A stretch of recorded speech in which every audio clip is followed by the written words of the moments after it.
high table and directing staff, participants, gentlemen of the press, ladies and gentlemen, please allow me to observe existing protocols. Good afternoon. Good morning.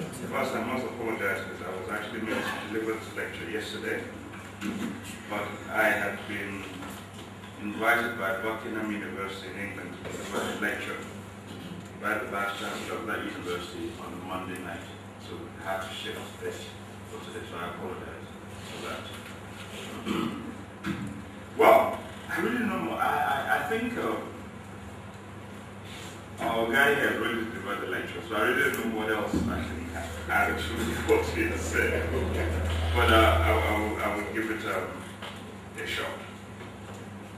But there was one particular controversy that we failed to mention, which I will mention to you sometime later on today. Is that one about 2.4 billion car budget?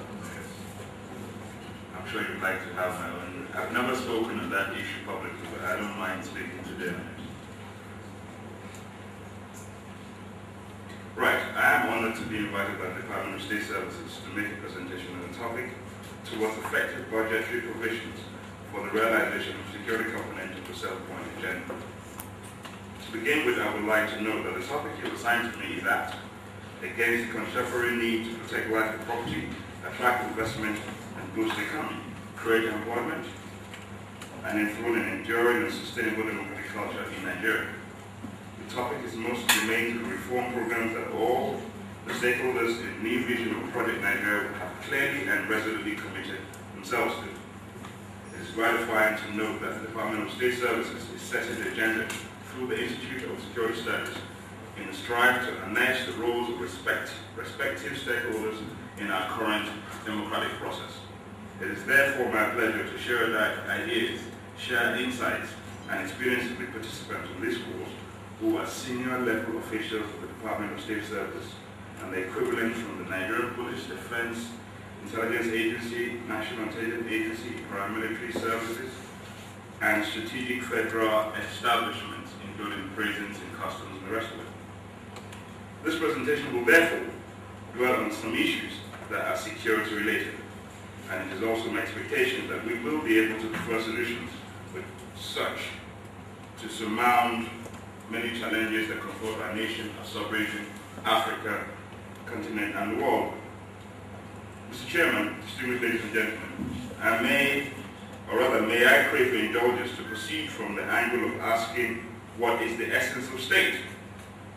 The 1999 Constitution of the Federal Republic of Nigeria provides an explanation when it states in Section 40, subsection 1, thus, the Federal Republic of Nigeria shall be a state based on the principles of democracy and social justice. I say again, Section 14, subsection 1 states, and I quote, the Federal Republic of Nigeria shall be a state based on the principle of democracy and social justice.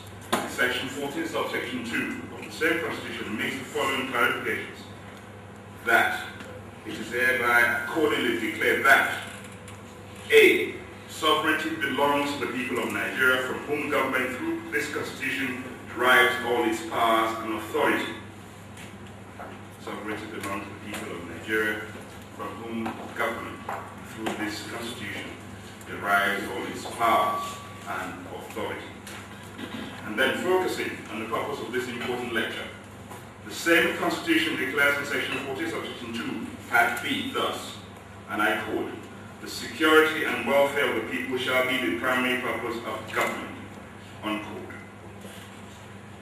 I agree with some philosophers and thinkers who have maintained that the essence of the social contract, which made it possible for the rulers or leaders to rule through the instrumentality of the state, is that the state exists to serve the will of the people, because the people are the source of all political powers enjoyed by this state, in brackets, or rather, in brackets, leaders.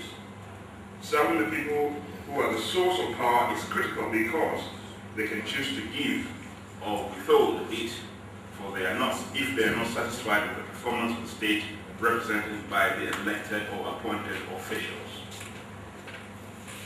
In keeping with the provisions of the Constitution and the views of the philosophers, the state is supposed to be a perfect community where the last end of human life, which supports happiness, is guaranteed. Without law and security, there is no state. Without law and security, there is no state, there is no constitution, there is no life. Of course, there will be that means there's that absence of happiness and freedom to carry out legitimate business, complete breakdown of law and order.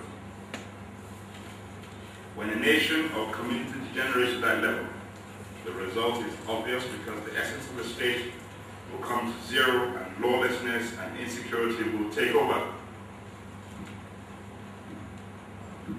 I think we have signs of that example in our country.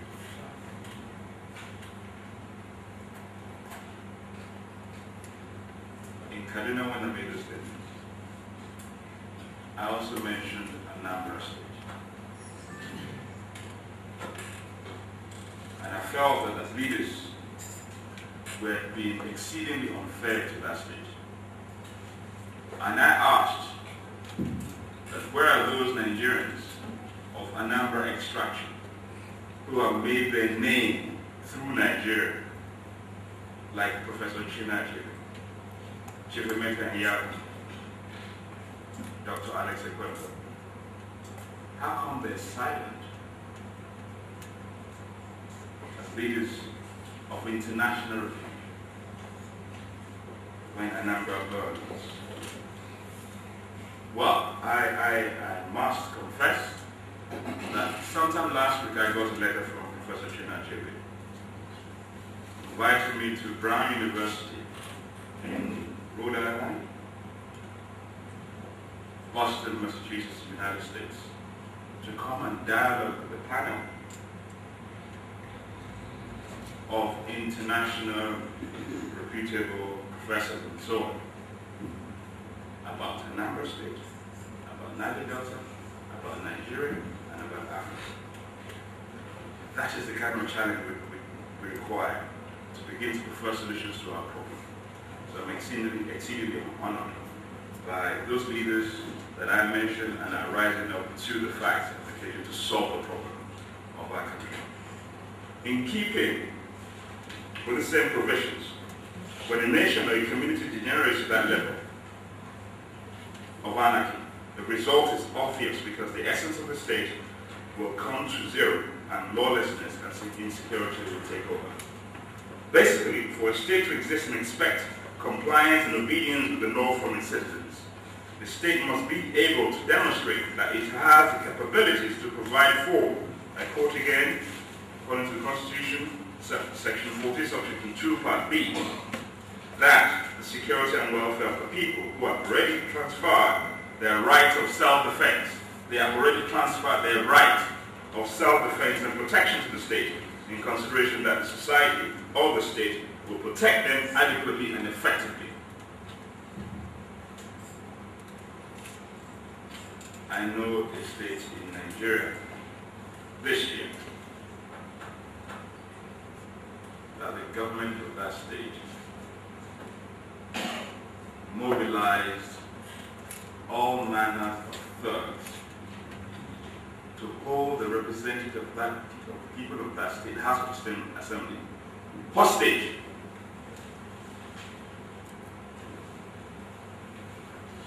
In Nigeria.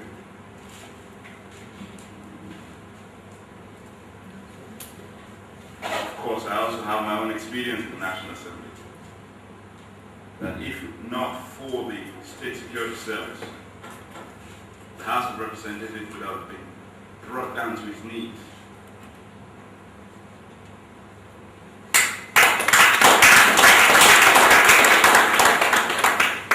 Based on allegations by the so-called defenders of the people. Anyway, we'll talk later on that one. The national security features prominently in the 7-point agenda of President Musa Yar'Adua. Thank God for that. And the reason is obvious. This is because we have come to be we've come to the realization that security is one of the reasons why a state exists. Without security of life and property and rule of law, a society becomes a contradiction in terms. National security and intelligence also involves general public security and intelligence matters, including the Office of the National Security Advisor and all organizations and agencies established for ensuring the security of the Federation from internal and external threats. A state of insecurity is a threat to our economy, well-being, and democracy. Insecurity impacts negatively on our productivity and undermines the level of foreign and local investment in the economy. In other words, security and development are interwoven in a cycle, sometimes vicious, sometimes not so vicious. An atmosphere of insecurity would mean absence of investment, which translates to absence of jobs. Therefore, as already spelled out in Section 14 of the 1999 Constitution, security is both a constitutional requirement and a necessary infrastructure for the development of the modern Nigerian economy. I say again, security is both a constitutional requirement and a necessary infrastructure for the development of the modern Nigerian economy. Over time, we have tended to view security as having to do only with the activities of defense and paramilitary forces inside and outside Nigeria. Of course, these agencies have the primary responsibilities to maintain order and security. Contemporary realities and global social dynamics have, however, redefined the general perception of security to now encompass the instability that attains to such situations such as riots, cultism, inter- and intra-ethnic strife, drug trafficking, terrorism, cybercrime, illegal oil theft, vandalization of pipelines and power lines. I will talk more on those when we come to the recommendation part. Other serious security threats include espionage, militancy, kidnapping, and robbery, religious crisis, like we had in Mantisine and Boko Haram.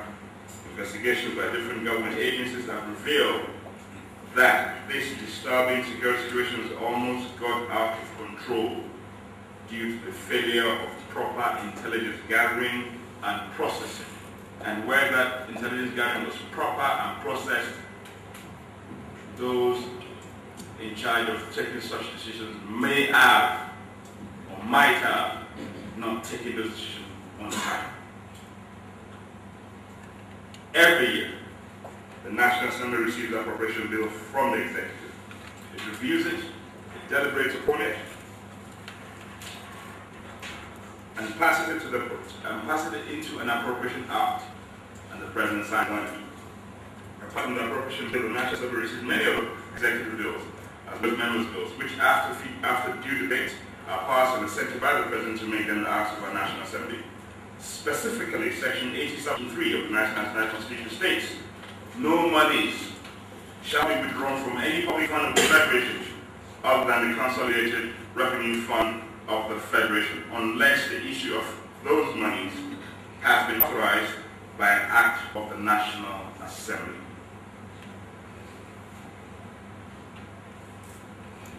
The issue of unremitted funds comes into it.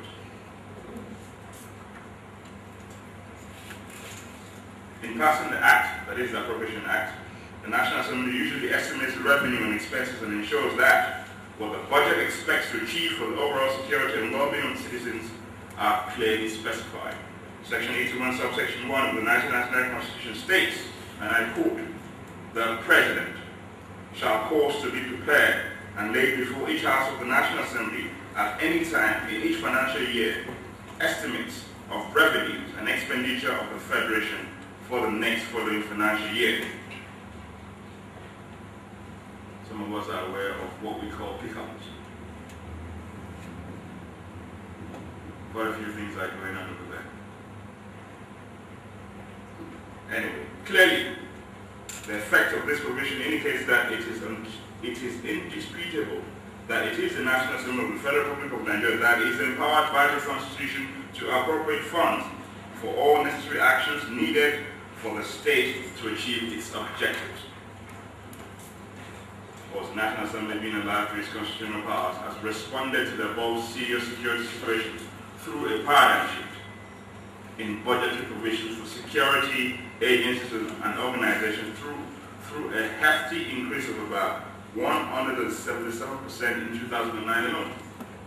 In 2008, a total sum of about 273 billion was budgeted for these agencies and organizations, while in 2009 the National Assembly approved a sum of about 756 billion for the same security agencies and organizations. These are part of some of the conscious actions that are geared towards the realization of President Umar Musa's 7-point agenda. In furtherance of its resolve to address the nation's security challenges, the National Assembly has always demonstrated this through prompt handling of such matters of national urgency. An example is recently when the National Assembly and indeed the House of Representatives maintained the same track record through its expeditious passage of Mr. President's supplementary appropriations without even making a single amendment to fund the amnesty program and associated security issues in the Niger Delta within 24 hours. It's never been done before. Additionally, the House of Representatives has passed important bills and resolutions concerning many security agencies and challenges in the nation. At this juncture, it is appropriate to mention that the House committees for these agencies are dutifully carrying out the oversight functions to achieve the optimal performances of their budgetary allocations. Now, recommendations. In view of the mistakes of the past, if there were mistakes, if there were deliberate mistakes, which I would like to blame the capacity for now, since I am not an investigator. And I didn't have the privilege of passing through the SSS school.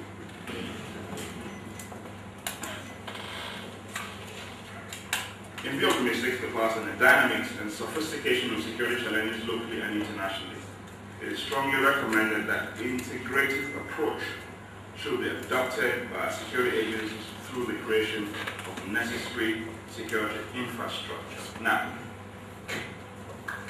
my dear experts, because for this class to exist, it means you are the best of the best. It means that you are responsible for the next 20 years.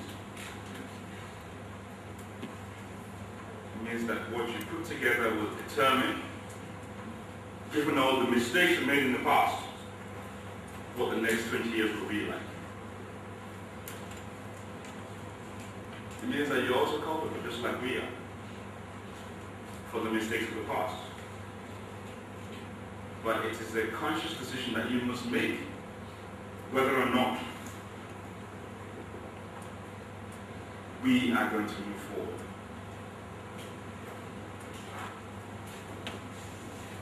First, I recommend the creation of a central database so that you can have facts, statistics, figures of your own that will be different totally from the one that the executive passes on to every one of us. That's the first solid foundation. With reference to budgeting, I always follow three simple variables. I call it the input, the output, and the outcome. This is an input level where we can sit together and brainstorm on ideas. Then it comes in the form of maybe a budget document, requirements of the DSS for the next 20 years. It's still only an input. The output comes in when funds are being released for the desired outcome. Our problem in our country is that we've laid no emphasis whatsoever on the desired outcome. We always lay emphasis on output. We don't even lay much emphasis on input, which is the planning stage. And if anything is already well planned, it's already half done. But if we just reproduce the same documents every year, then there is no plan. And that is the failure of whatever output, which is releases of funds you may need for the purpose of the desired outcome. So if you get it wrong at the input side, we're gone. So this is the input side. This is a demonstration of whether we're going to get it right or not. Then it needs funding, the output, which comes on a quarterly basis. That's 4 times a year. The medium-term expenditure or revenue profile gives us a 3-year plan, which means you will know how much money is coming to your agency every quarter for the next 3 years. If you like, you can expand it to 5 years. It's still a medium-term profile.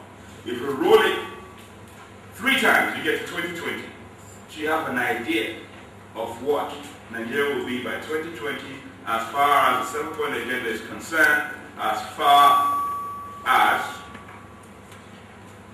us being part of the top 20 in 2020. You will know today in this city. It is now law that the executive must lay before the National Assembly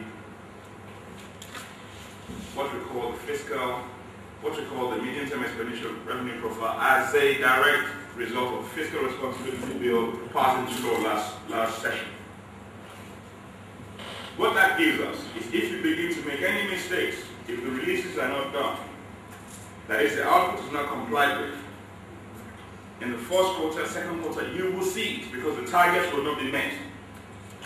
When those targets are not met, you know that you will not have the desired outcome, even in that year, let alone 20 years. Then you begin to interject, intervene, and correct it at that level. A simple example is this. The medium-term expenditure profile submitted by the executive gives us an average of 45%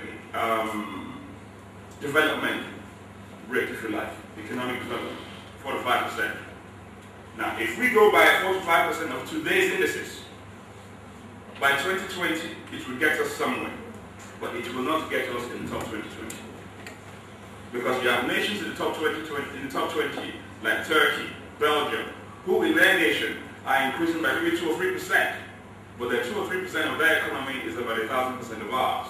So if you want to move those people out of the 20 top nations, we need to improve a hell of a lot more than 5%. And if the plan of the nation is for 5%, then hey, we're not going to get to 20 anything. So the focus point now is that input. That document is wrong, it needs to be corrected now. Or we adjust our desired outcomes. So that at least we can tell our people where we're going to be. So that expectations are not dashed. And when expectations are dashed, there's loss of confidence in governance, and then you have a lot of work to do in SSS to protect the leaders who give these indications. Input, very, very important. Output, exceedingly important for that desired outcome, which may not be in the year of the budget. Am I communicating? Yes. Thank you. Now, a week after we became the new leadership of the House of Representatives, the President of the Federal Republic of Nigeria, about the budget of 2009 proposal to the National Assembly. And of course, the history of Nigeria has always been going around with 30-40% budget implementation. Let's even say 30%. Now, if we are implementing 30%, there must be 30% somewhere. I mean, it's not rocket science. 100 minus 30 is 70. Right? But then if the budget proposal is coming with a 25 billion, 30 billion unspent funds out of the 500 or 600 billion capital project, it means that the budget implementation is about 90%. And if it's 30%, give us the balance. Now, explain which I am proud of. So we did Yeah.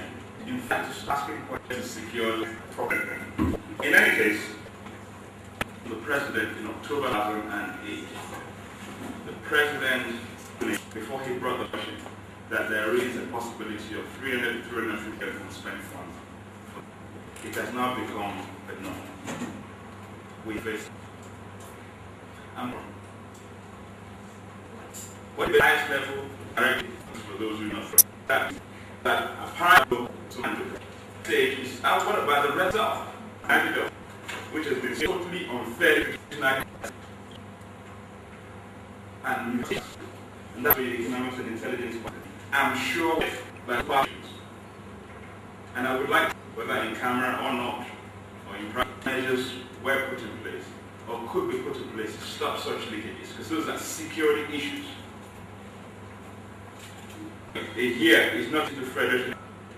A third is plan, and if it is missing, this is question of we have this public servants, state security service in any nation, never for there to be peace in the Niger Delta. If those monies were accounted for, the Niger Delta will no longer be giving us 90%. It may be giving us 50 to 60%, which lowers the tension in the nation and a direction for us to walk towards. Very important. You cannot put all the pressure on that region. It's unfair. Totally unfair. We must work towards blocking those leakages.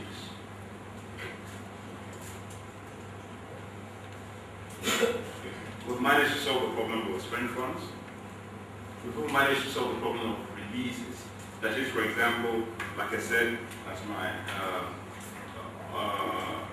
director here said, on the amount of money in the CBN today. These monies are not unspent. I say, these are funds that have been released based on the input and the output. They've been released. I mean, 500 billion was the figure like July, I'm sure it's higher. These funds have been released and for contracts awarded by the Federal Executive Council, the highest body, the contracts. We are cooperating. Now, the engine of government must not work. And they're not working. Why not? I am sure that the State Security Service knows why this is happening. It's not working. What are we going to do about it? Set effective budgetary provisions. It's not so much of the amount, it is what you budgeted for and how you follow those basic principles of input, output, outcomes. You can throw the money into it. If the engine room is a knocked engine, nothing's going to happen. So what is the strategic plan of the security service? Because we have this amount of money and nothing is moving. Or if it's moving exceedingly slow. It's security at its highest. But I also know that the responsibility of the movement may be in the directors of the financial services of all the departments and agencies. And these directors are posted by the Office of the Captain General of the Federation. So what are we waiting for? We even know where to zero in and ask those questions.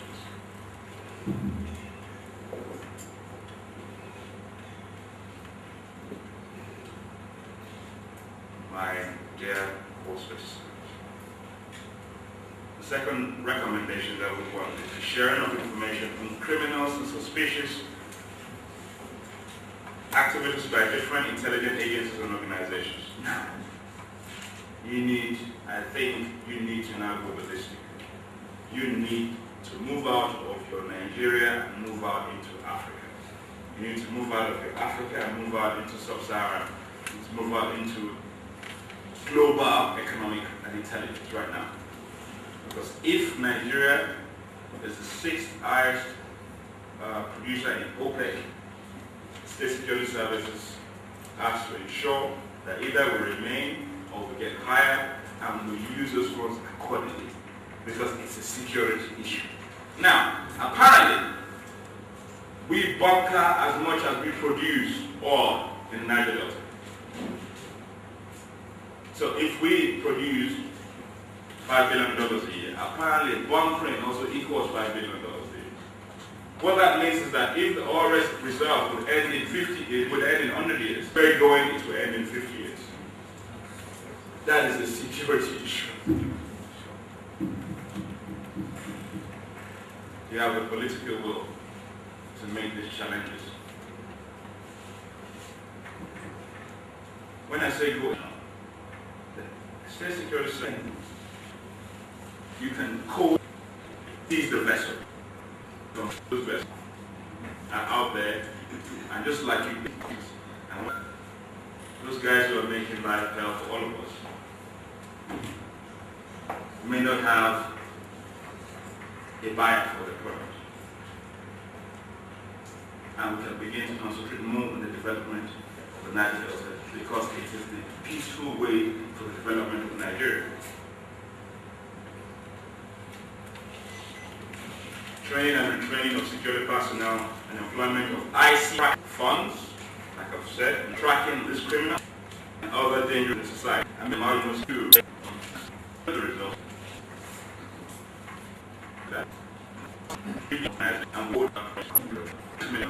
No, it was so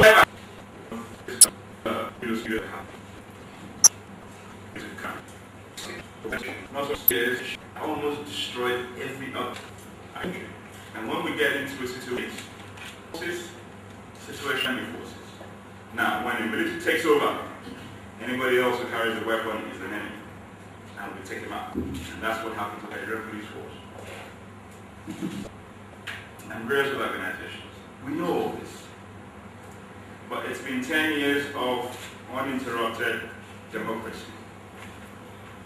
J. Edgar Hoover of the FBI in the 30s became very aggressive when criminals were almost taking over the city of Chicago and the state of Illinois.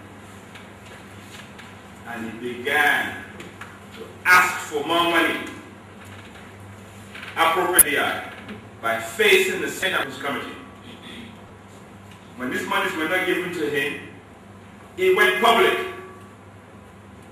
to recruit and change the difference in which that organization was working on those great security situation where centers, transport operate for 24 hours. As you observe in some of these countries that you where man hours are not lost and where productivity is sustained. Sometimes I disagree with the view of Lawrence J. Peter that, and I quote, in a hierarchy, every employee tends to rise to his level of incompetence. It seems like the story of our country for so long, but I disagree because I believe it shouldn't be like that. And you know the answers to this.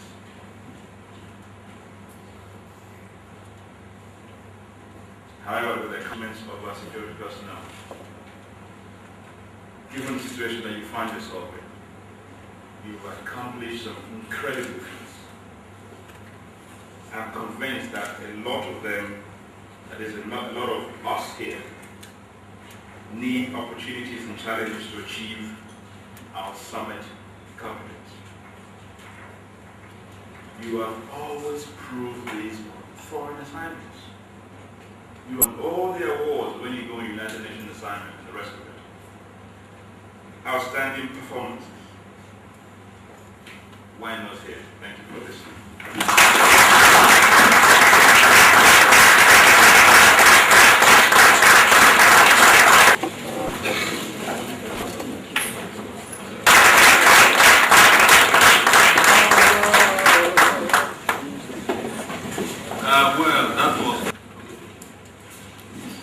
even though it's moving as fast as possible to recover that. But I will please beg of you, the turn of your